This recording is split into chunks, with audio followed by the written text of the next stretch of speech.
Hi guys, welcome back to the random reader YouTube channel. நம்ம இன்றைக்கி பார்க்க போகிற கதை the elephant's child by Rudyard Kipling. முன்னாடி இருந்த காலத்தில் யானைங்களுக்கு தும்பிக்கை கிடையாதாம். கொஞ்சம் பெருசாக ஷூ சைஸில் மூக்கு தான் இருந்துச்சான். அந்த கூட்டத்தில் ஆஃப்ரிக்காவில் ஒரு குட்டி யானை இருந்துச்சான்.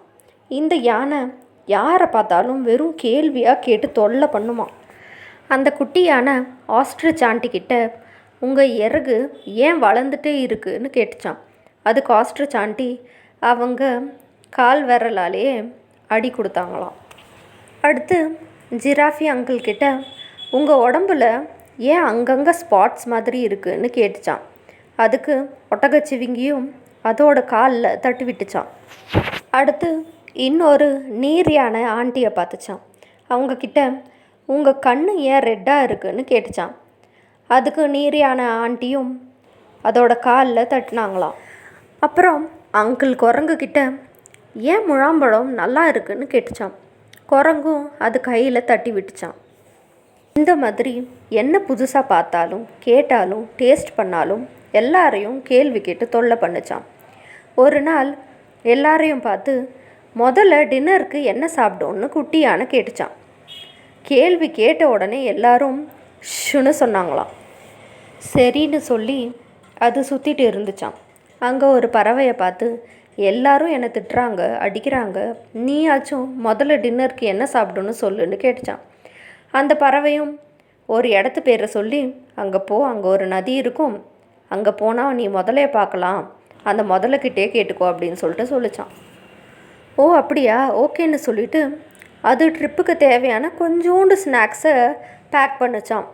கொஞ்சோண்டு வெறும் 45 கிலோ வாழைப்பழம், 45 கிலோ கரும்பு, ஒரு 17 முலாம்பழம் எடுத்துட்டு அவங்க வீட்டில் இருக்க எல்லாருக்கிட்டையும் சொல்லிவிட்டு நதிக்கு கிளம்பிச்சான்.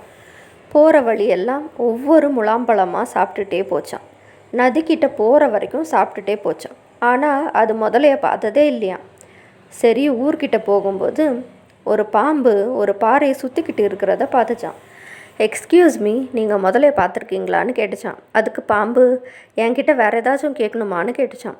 அதுக்கு குட்டியான ஆமாம், முதல்ல டின்னருக்கு என்ன சாப்பிடும்னு கேட்டுச்சான். பாம்பு பாறை மேலே இருந்து எழுந்து அந்த குட்டி யானையை வாளாலேயே அடிச்சிச்சான்.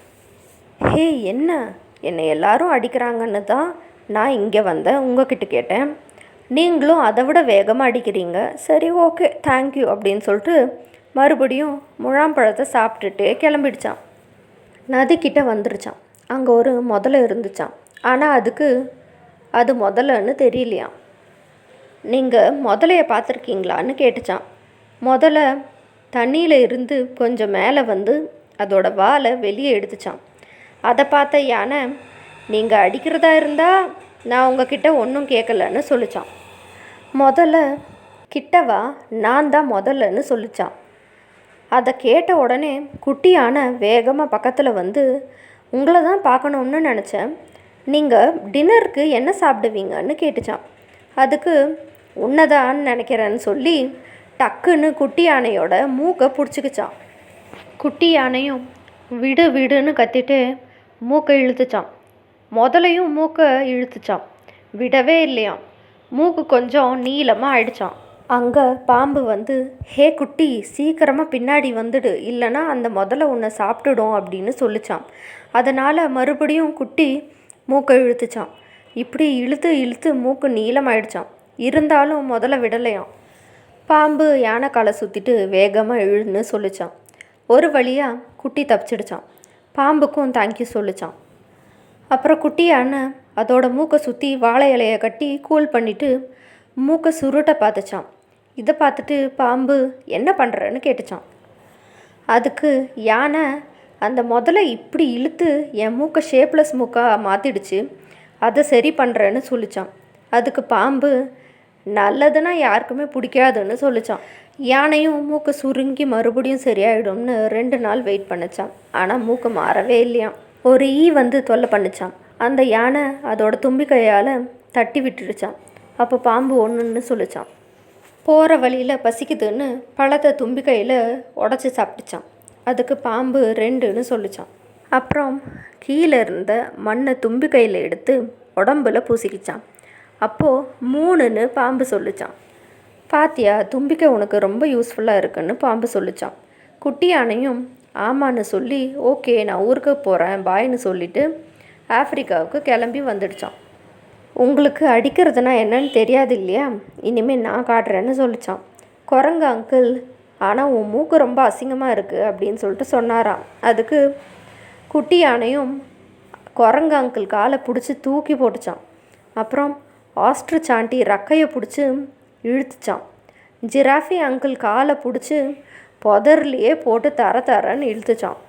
நீர் யானை ஆண்டி தூங்கும்போது தண்ணியில் பபுள்ஸை ஊதி பயங்கரமாக சத்தம் போட்டுச்சான். அவங்க, நீ எங்கேருந்து இதை கற்றுக்கிட்ட, உன் மூக்கு எப்படி இப்படி ஆச்சுன்னு கேட்டாங்களாம்.